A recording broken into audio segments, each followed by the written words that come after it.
Many scholars now believe that writing first developed in Mesopotamia, but ancient Egypt was not far behind, and though the two systems of writing apparently developed around the same time, the two scripts do not appear directly related. This suggests the Egyptians and the Mesopotamians had not been in direct contact with each other as of yet. Previous theories suggested that writing began in Mesopotamia and spread to Egypt, but more recent studies have shown that writing began independently in Egypt much earlier than previously believed.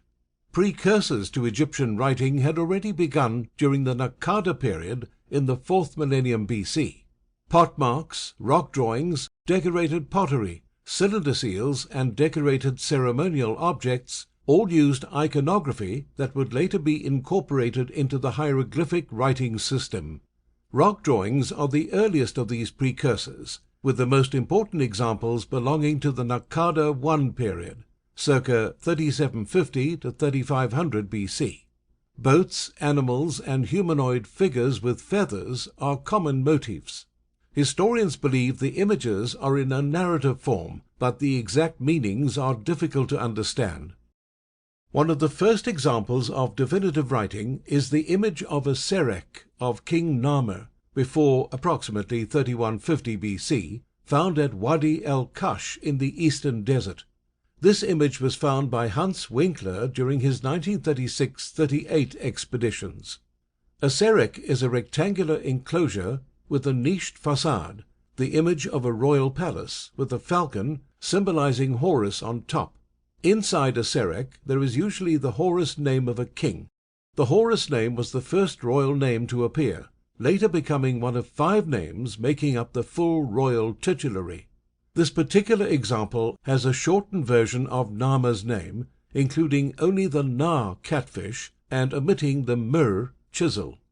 If this does date to the reign of Narmer, it would be the earliest definitive example of writing from Egypt, because during this period the distinction between rock drawings and hieroglyphic writing is extremely difficult to determine with certainty. Even in later periods, there is a connection between art and the writing system, in which symbolic and hieroglyphic meanings of images are used in the artwork. Toward the end of the pre-dynastic period, hieroglyphic inscriptions are found on knife handles, plaques, combs, cosmetic palettes, and mace heads. The most famous of these examples is the Narmer palette, which many don't realize is a ceremonial cosmetic palette. The circular area created between the elongated necks of 2 animals was actually designed to be used for grinding cosmetics. The Narmer palette was discovered in the main deposit at Hierakonpolis, which included the scorpion and Narmer mace heads. All 3 objects bear hieroglyphic texts as captions to the larger scenes, and date to 3200 to 3150.